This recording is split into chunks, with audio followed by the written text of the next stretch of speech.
It's all about being creative. Now, we could sit down and come up with different scenarios. So that's what I love to do, like sit down with masterminds and come up with ideas of how we can hedge inflation. Because at the end of the day, the stock market is not doing too great. I know a lot of people that have lost money. So it's like the diversification is great. But it's like, to me, real estate is like, no matter what, whether interest rates are going high or down or high, you can always make a nice return in real estate. From the inception, from the beginning, when you get into the deal, from the very beginning till you get to the deal, your exit strategy is there. You already know there's money there when you get in. So that's the type of deals that I get into. But that would be something that I would, mastermind with other mastermind and business owners or investors who want to leverage their credit, because most people only know credit from like, oh, let me go get financing from a lender, not knowing how they can do it through another way. Like, well, let's go the business funding way. Let's get the money from there. We can put it here. Then we can move around, and we can keep doing this and over with different joint venture partners. So if we're doing partnerships in real estate, we have a lot of people, then we can always work with everyone in this group doing the same thing and repeat.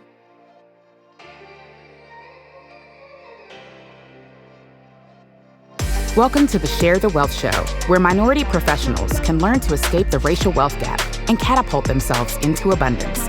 Your host, Nicole Pendergrass, grew her net worth from being negative to multiple six figures. Join her on her investigative mission to expose secret strategies of the wealthy so we can all have the tools needed to build the life and legacy we were created to possess. Now it's time for the show.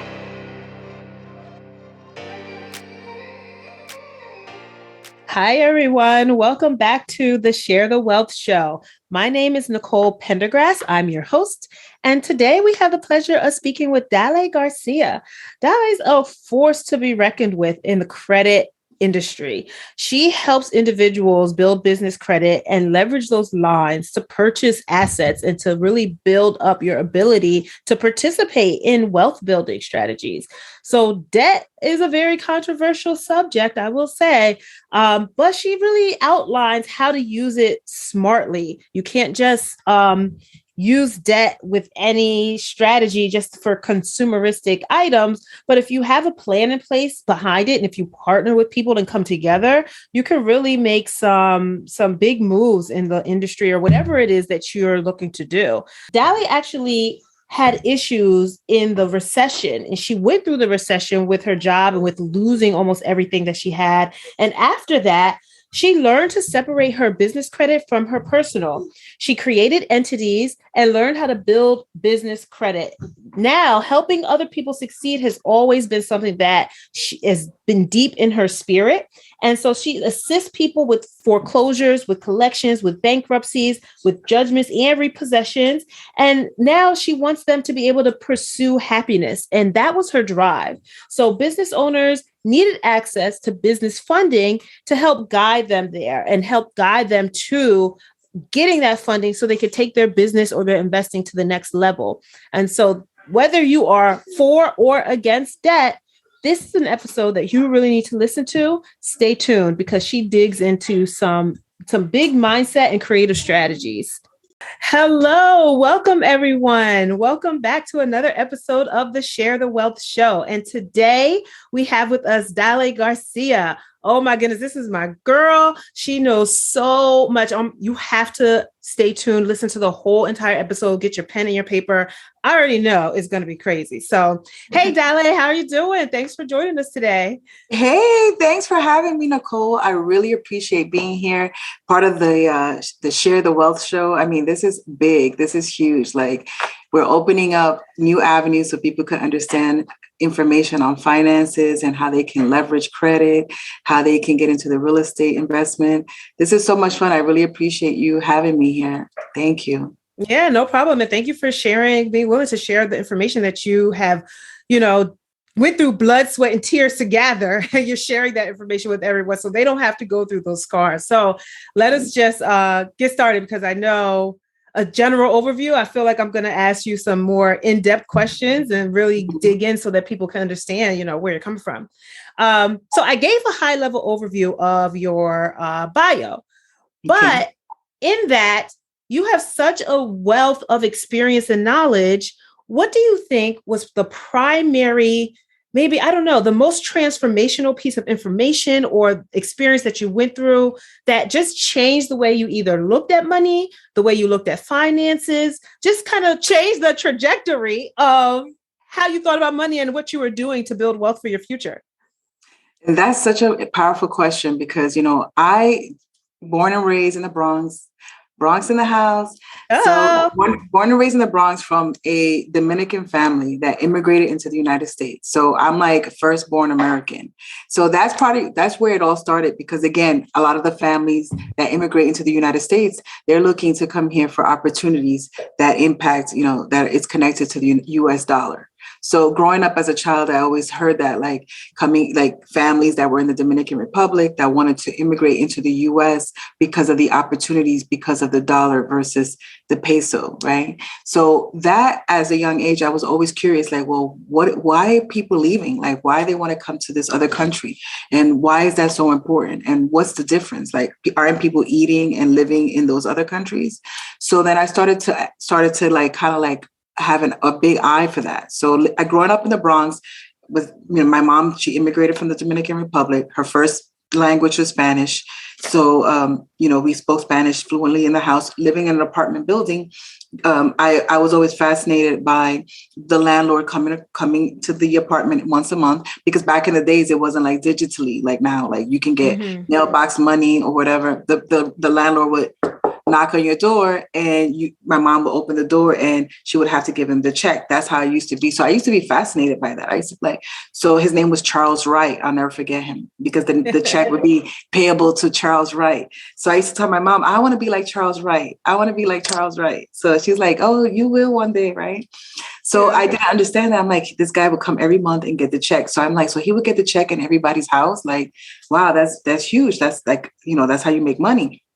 So I would always be interested in that. And, growing up, like not being wealthy, I used to always have a big imagination. And I used to be like, I want to have like more. I want to be able to do bigger things. And they always stress education in my household. But growing up like that and being able to go outside of the Bronx to the suburbs and having the opportunity to look at how other people lived and how they lived in bigger houses, how they lived better, going to better schools. I wanted that for myself too, not knocking my mom and how hard she worked, but I wanted that too. So I was always on that pursuit, like, well, how do I make it? How can I get there too? So that led me to studying a lot of research. I was never really a TV person, and still to this day, I'm not.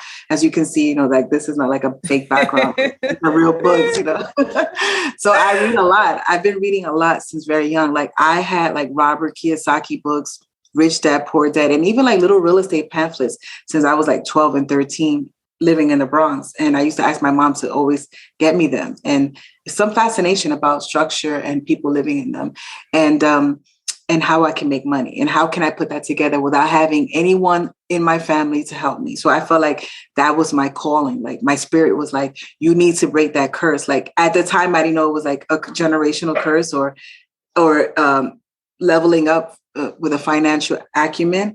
But it was like, oh, that was my responsibility. And I felt like I had to change that for myself and for my family and my legacy. Now, as I got older, I understood that that's what I was doing at that time. So that made me get all these little books. And I was like, well, how do I start getting into getting all this wealth? How do I get myself into getting any kind of financing from lenders? Like, how does that work? How do I go from a girl from the Bronx growing up like this, getting into ownership or having anything? I was always fascinated by that, but did not know what or how to even do it at all.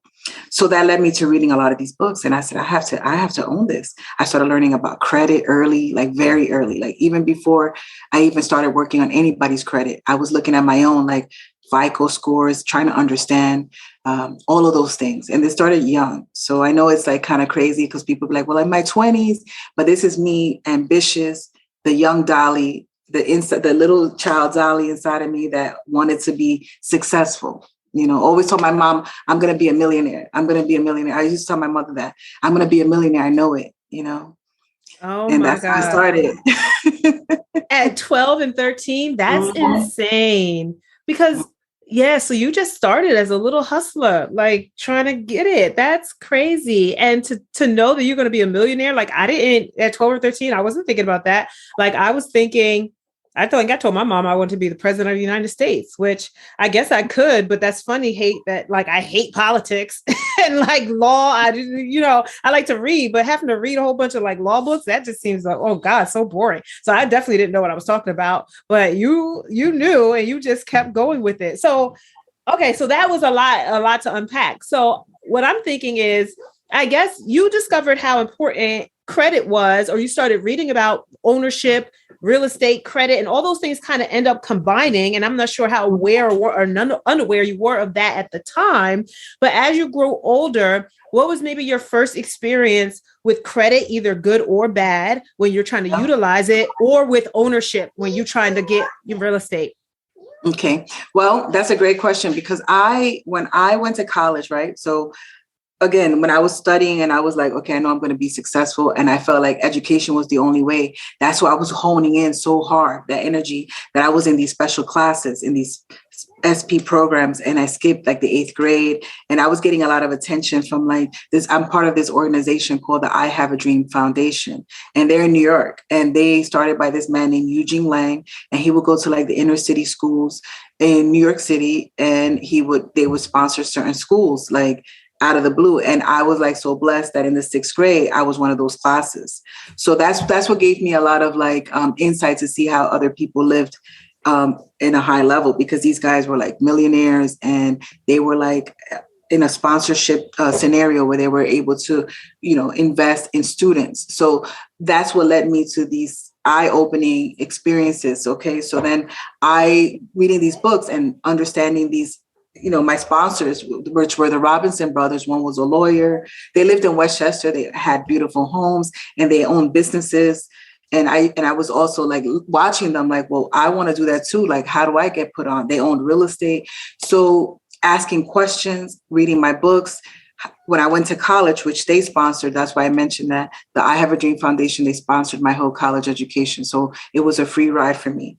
And during that time, I started understanding credit. I started pulling my own credit, but then I didn't understand it fully because that's when credit card companies, they start sending you credit cards when you first, enroll in school, like college. That was my experience. I got my first credit card. I believe it was like $500.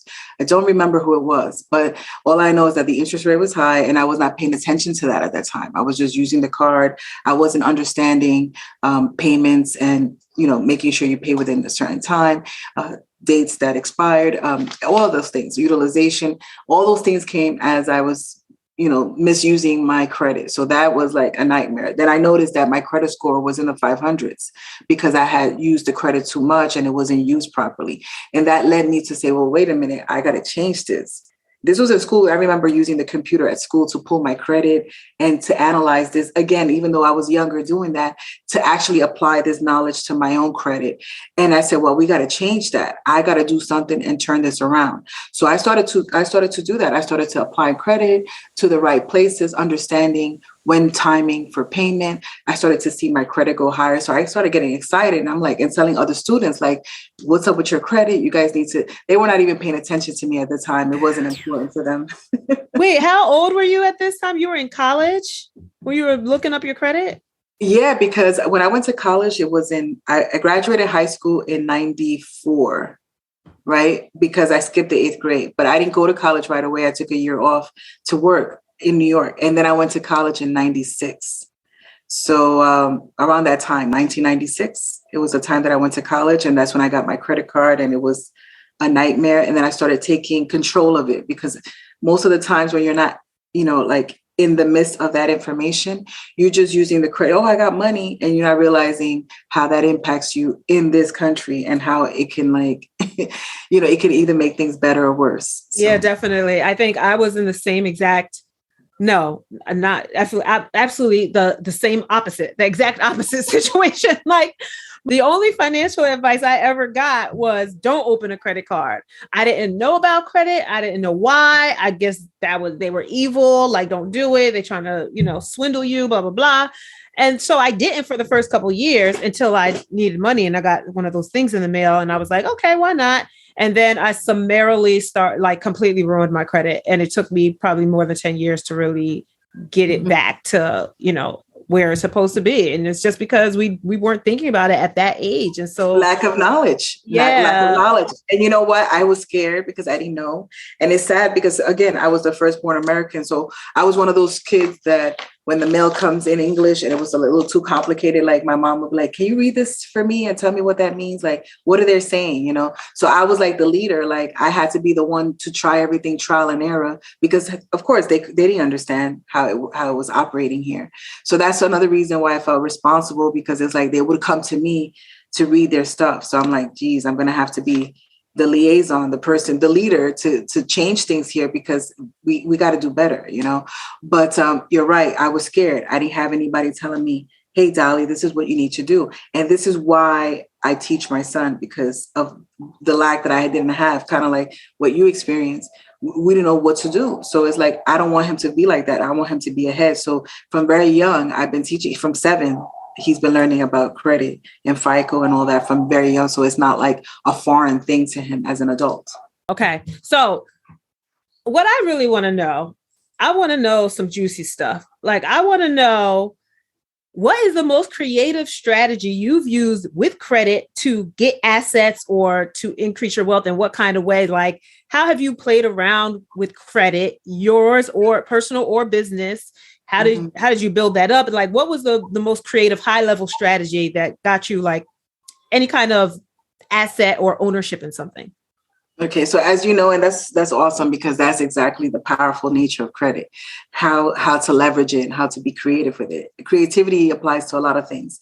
But when I was working on my credit in school, and I started to realize that, of course, I don't come from like a wealthy background or family. So I started to see that I had to have larger lines of credit in my credit report to be reporting. But where am I going to get that from when I'm a college student and I don't have anything to fall back on or any assets to show like, hey, so I had to get creative, and I started learning about authorized user accounts, piggybacking, usually like what the wealthy or people that have established credit do for their children or their family, or a spouse does for their husband or wife. If you have excellent credit, you just authorize user a third party, and that history of that trade line will report onto the personal credit of that third party. So if you have American Express or a Visa card that you've had for more than 3 or 4 years, it's been in good standing. You have a line of credit of more than $5,000 or $10,000. You've been paying that. It's in low utilization. It's an excellent trade line. That can be transferred into someone else's credit report by adding them as authorized users. So I started to use that strategy on my own credit report, which led me to be able to get my first American Express. I remember it was the Gold card. I was like super excited, like, oh my God, I got an American Express, right? Okay, so, wait. I need you to, I'm sorry, I don't want to cut your train of thought, but I need you to explain that, like dig into you're utilizing that strategy. And so I get it. You have the line of credit that's good. Like it has the 5 or 10K. It's been 3 or plus more years. So now you're adding an authorized user to your card so that their credit now looks better. But how does that benefit you? And how did you use that to get to the next level? So I had some friends, that I had, and they had great credit. They were older. I've always had like older friends, and they were already established. And I was telling them like, I've been working on my credit. So one of them said, well, I have an American Express and I have a MasterCard and I can add you as authorized user, because we were talking about that. Actually, I was the one educating them about authorized user, because most people don't understand that. So again, it's having a credit card that's in great standing. It's a revolving account for more than 2 years, at least 2 years, 2 years or more in good standing, where the utilization is very low, maybe 10% or less. It's been paid every month on time. Now you come to me and say, Dalle, I'm building my credit. I don't have enough credit that's going to help me get to the next level, because there's levels to credit. There's levels to this. So you can have a 700 FICO score with nothing reporting with enough length of time. usually is a lot of timing involved. So that timing, you could kind of like skip a little bit by adding a trade line, an authorized user. So you come to me and you say, Dalle, I need to build my credit. And I say, okay, great. I'm going to add you as an authorized user on my American Express card. So what that happens, or maybe a Visa card, what happens is I call my lender and say, hey, I'm going to add Nicole. She is my authorized user. Now, what happens? Usually people are like, but wait a minute, does that give Nicole access to your account? Well, no, not necessarily, because you can be in control of that. You can add PINs, passwords, but at the end of the day, the person that needs help is not going to do something like that. So you're going to add the authorized user account. You're going to call your bank and I'm going to add Nicole. In the next billing cycle, that trade line that I've had handled all these years is going to be reporting on your credit report, on Nicole's credit report, which is going to help boost the FICO score. It's going to help the debt to income ratio. And it's also going to help that person that's trying to build their credit, be able to get access to higher lines of credit that normally they wouldn't, because if they did it on their own, they have to start with a small $300 or $500 credit card or secure line of credit. Okay. So that makes sense. So basically, when you were young doing it, when you started off, you were educating. This is why education and information is so important, because you knew the information. So you were able to tell other people how it could work and not, hurt themselves or hurt their report, but still help you. And because you guys were friends and they were able and willing to do that. So that's cool. I love that.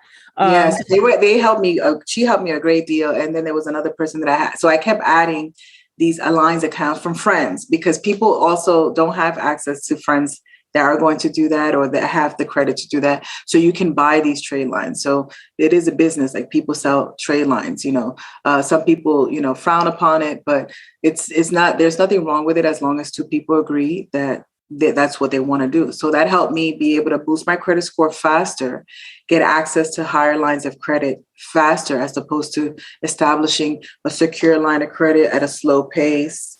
$300 here, $500. That's too slow. It takes time. It can be done, but how do we get there quicker?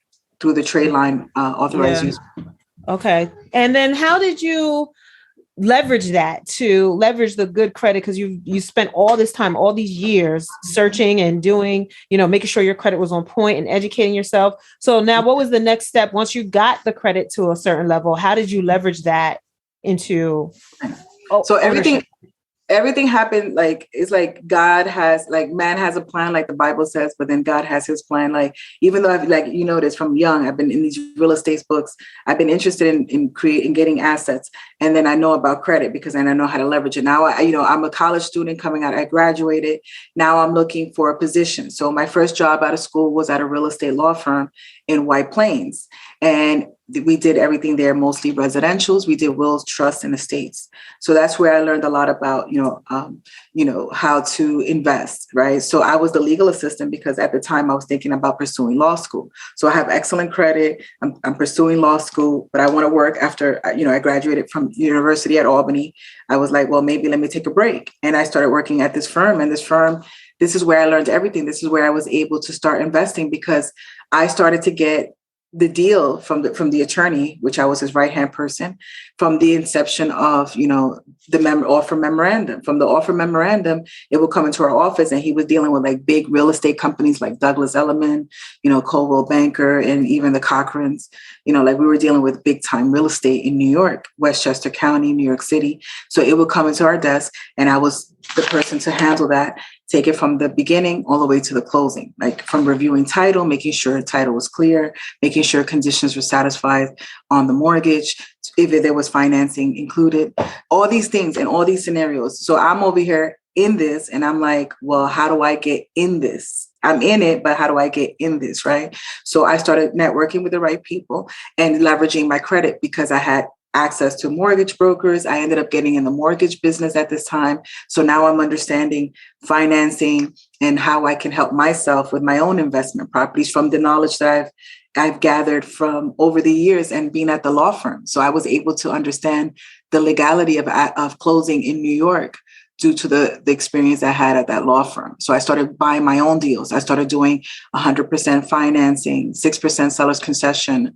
3-family, 4-family homes, single-family homes, renting them to families. And that's how I started in the investment part of it, leveraging my credit with no money at all. So let's talk a little bit about the economy and just like a high level view of what's going on right now in today's environment, because, okay, we've had the longest period ever of super low interest rates, but now we have, all the extra capital that's put into the system that's making, inflation go crazy. That's making, now they were trying to raise interest rates to kind of, decrease the rate of inflation and like home prices and all these different things that working together. So is that even possible to do 100% financing deal right now? And even if it is that smart? Or like, what's a strategy that people should be using now with credit and with what's going on in the entire, like the economic system today? Yes. Awesome question too, because again, there's nothing new under the sun. So, I did survive that last recession.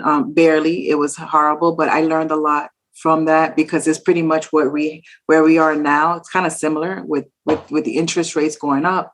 We also see food shortages. We also see, so we have to, we have to be creative again. So if there's nothing new under the sun, investment like real estate are cyclical, then we always have to adjust accordingly. That doesn't mean that we're going to be in a bad place. We just adjust and put ourselves in a position where you're not going to be at a major loss. So of course, we're going to leveraging business credit, like I mentioned, like leveraging credit at any situation, at any economy can be done. It just has to be done wisely. So if interest rates are going up, we already know, like, well, how do we leverage what's happening now with it? Well, should we buy real estate now because interest rates are going up? Well, of course, because you can still always find deals.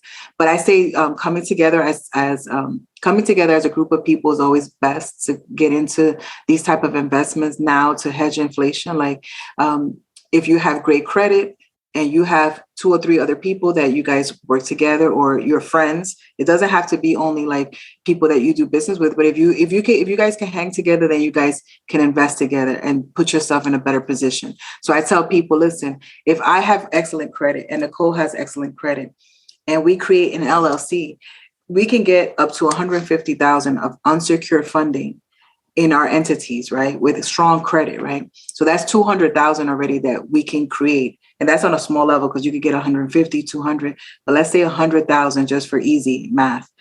That's 200 grand. Let's say we have a third person, that's 300 grand. And now we can get unsecured funding at 0% APR. Even though interest rates are going high, with financing, you can leverage business funding at a 0% APR for 6 to 18 months and use those funds to reinvest in something that's going to bring you a higher return. So now when it's time to pay it back, it's a win-win scenario. You can transfer the balances so that if you have to get more time while your project is going to bring you back your return. So it's all about being creative. Now, we could sit down and come up with different scenarios. So that's what I love to do, like sit down with masterminds and come up with ideas of how we can hedge inflation. Because at the end of the day, the stock market is not doing too great. I know a lot of people that have lost money.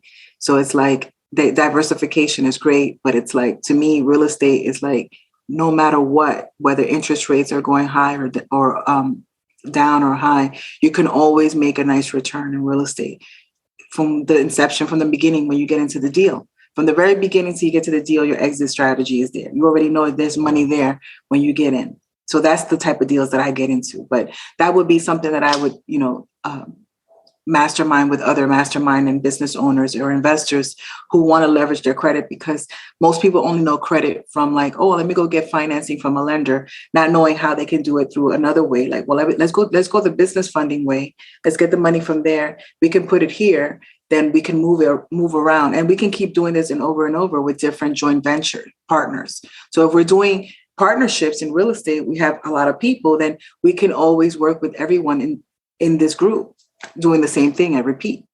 Yeah. Okay. That's what I'd like to hear. So basically you can work on if your personal credit is bad, work on that, whatever strategies that you're saying. Maybe you have a friend who has good credit and has some credit lines that they're willing to, even if you have to pay a little bit for it, like just do it. Not everything in life is free, so if you have the bigger plan of what you want to do, then it will be worth you paying a little bit to have that good report on your trade line so that like now you can increase your credit and like increase it to a higher level faster than you would have been able to do otherwise. And then after that, now you can open up a business in LLC, talk to someone like Dalle and get your business credit set up. And if your personal credit's good, you can PG business credit and then build from there and kind of trying to come together with a group of people, friends or business, and then make sure that you can now get an asset and use the credit funding. So you don't, it's funny that all this information is out there. People are looking for ways out or looking for ways up. And they don't realize that you don't have to sit and save for 10 years before you can buy your first asset. It's absolutely not a requirement. Absolutely. And that's what I'm saying. Time is money, right? The velocity of time, right? So time is money. So even if you're working a 9-to-5 job and you have a 401k, or if you have a self-directed IRA, whatever you have going on, at the end of the day, you should branch off and say, well, let me do another branch of business funding, because now I have that, I have that, I have that. Now I have my mastermind team, because everyone on your team may not have excellent credit, and that's great. But if we all work together and help so-and-so to get stronger, just like all of us are, now we have a strong team of people that can get access to funding. Now we have funding power. Now we can get 500 grand. We got 5 people, that's 500,000. 10 people, $1 million. I mean, imagine that. You could use those funds for a down payment for the deal. You can do it for closing costs. It can help with renovation costs, whatever you have to do with the investment to help you refinance and cash it out. That's how you do it without having to say, well, oh my God, how am I going to get, a hard money lender? You could even do hard money lending and business funding together. It's all about creativity. Yeah. And okay, this is great because, there's that whole mindset of people who are completely against debt and they don't want to use debt. But at the same time, you don't realize that your dollar is debt and that our whole U.S. economy is based off of debt.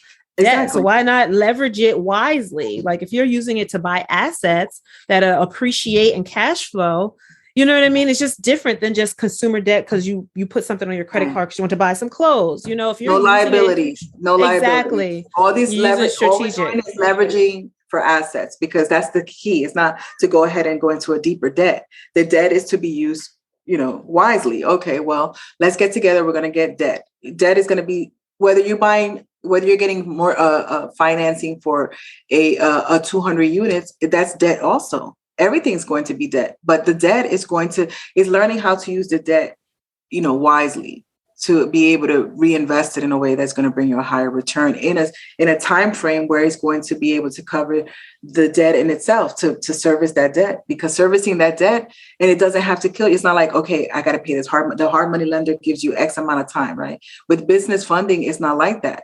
Worst case scenario, if you have 6 to 18 months and you get to the 18 months and you still haven't been able to finish your project, you transfer that balance to another 0% credit card. Yep. Okay. So we're wrapping up, but I want to ask you one more thing. So you actually have a business credit business and you help people with this. Mm-hmm. So can you just give me like an example or two, or someone's success story, one of your clients, and what they were before, what their situation was before versus like how you were able to help them and what happened afterwards? Well, I'm gonna mention one. He works a full-time job. He's also a 9-to-5er. He works with an airline. He's an engineer. Didn't even have an LLC, didn't have a corporate, nothing registered. Like that's where it all starts. Once he got we spoke about it. A lot of people don't really understand what business credit is. They know personal credit, but if you know personal credit is important, what do you think business credit is? It's just as important, right? So he didn't have anything at all, nothing. So we helped him. We started building his business credit, started getting him visibility with the business reporting agencies like Duns and Bradstreet, Equifax, and Experian Commercial. Little by little, we started going there. He has excellent credit too. He has an 800 FICO. We were able to get him over 100 grand, 100,000 with a new startup business. He was able to take that money and he bought 2 office buildings with that, here in Atlanta, Georgia.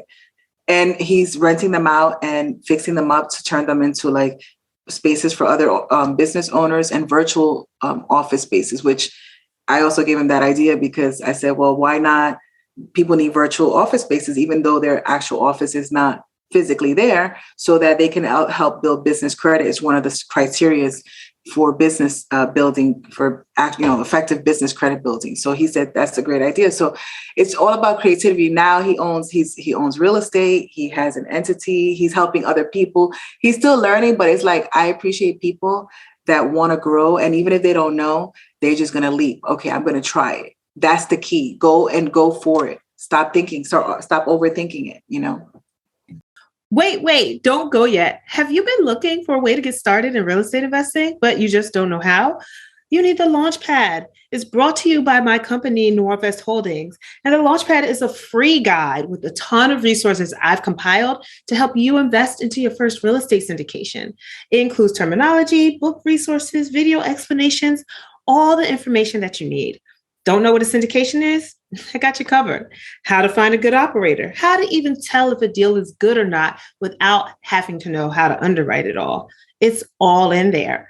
The LAUNCHPAD is designed to help launch you into the next stage of your investing career and get you invested into your first multifamily syndication as a passive investor, meaning you can be a landlord and own a piece of a large apartment building, but still go about your day-to-day life without having to stop and learn every single detail about what's under the hood and how it all works. The link to the guide is in the show notes. Make sure you sign up today. Again, this is a free resource and guide. And if you have any questions at all, please feel free to reach out to me. Now let's finish up the show. Last couple of questions I want to ask you. We have the same questions that I'm asking every guest. Number one, Warren Buffett said that diversification is a protection against ignorance. And I take that to mean people diversify mainly because they don't really know what they're doing. So they have to diversify to hedge their risk, right? What's your take on that? I believe in diversification, but I also believe that if you hone in and put your energy into your craft, it can really bring large rewards. You don't have to go into so many different places. But I like diversification because when the economy is like this, certain industries are not doing too strong like they're normally doing. Like people that, like they do taxes every year for others. They're busy during this time of year, but after that, then it's not the same, even though they've made a nice kind of, some good money during that time. But it's like now it's like that's why diversifying and putting it somewhere else is important. If you have a 9-to-5 W-2 income, that's what 50% tax. So if you don't diversify on the other side of the spectrum, then how are you winning? So you have to diversify in certain scenarios in life, depending on how that impacts you. Because if you're self-employed and you only have one form of income and that business slows down and you don't have nothing else, then what happens then? So for that aspect and being able to have streams, I that's what I have. I know that it's helped me a lot to have streams and to be creative and create new streams that maybe connect to the other streams already that I already offer. Yes, I love it. Perfect. Okay. Other question. You played Monopoly before, right? Yes. Okay. So Boardwalk or Baltic, which is, one of the cheapest property. Yeah, I know. All right. So which one and why? Wow. That's, again, there's levels to this. So where I'm at right now, I would say Boardwalk, but I would probably have said Baltic years ago, like maybe 10 years ago. But I would say Boardwalk now. Why? Because it's like it's legacy real estate. It's like you would get paid, your family's family would get paid, your sons and their children. It's like if you play, I would buy and hold that and just hold it. So Baltic, I don't know, that might not be something that you might want to buy and hold. That might be something you can just wholesale. That's a good point too. That Baltic might be a flip. Baltic's not generational. I love it. Oh man, Dalle, this was great. Thanks for joining in with us. I loved it. Can you tell people how should they get in contact with you if they want to talk more, if they want to hear about the services that you offer or potentially be a client or even just to network with you? Absolutely. Please feel free to reach out to me. I'm on LinkedIn, Dalle Garcia. That's Dalle Garcia, Garcia. My company's called Gold Crown Credit, LLC. And we nationwide, we help people everywhere. And please call me, contact me with your questions. You can reach out to me at info@goldcrowncredit.com. And I love to educate business owners, even people that don't have a business and are thinking about considering starting something. I mean, we help startups. Don't feel like, oh my God, I'm a startup, I can't get access to funding. We fund startups. Like, you could just register your entity yesterday and get funded with us. Okay. Well, all I know, guys, is I'm trying to be in Dalle's mastermind so I could get my business credit together and we could put our business credit together and we could buy some assets together. Yes. Oh, man, I just put it out there. I put it in public so she can't tell me no. No, and definitely not. And we're also looking for joint venture credit partners. So if you know anyone that has excellent credit and wants to join Nicole or I into some real estate investing and may want to leverage their funding, their credit to get business funding, contact us. We're looking for joint ventures all the time. Nice. I love it. Well, guys, there you have it. Another episode of the Share the Wealth Show. I hope you got tons of information. If you didn't, you need to re-listen because there were all these gems inside of there. And in any case, I'll see you next time. Bye. Thanks, Dalle. Wealthy. Did you love this episode of Share the Wealth Show? Be sure to connect with Nicole by following her on LinkedIn, Instagram, or Facebook. If you picked up any of the gems that were dropped by today's guest, make sure you not only put them in your bag, but if you know of someone who would benefit from this information, don't keep it to yourself. Share the wealth and make sure to leave us a rating and review. We'll see you for next week's episode. Subscribe so you'll be notified.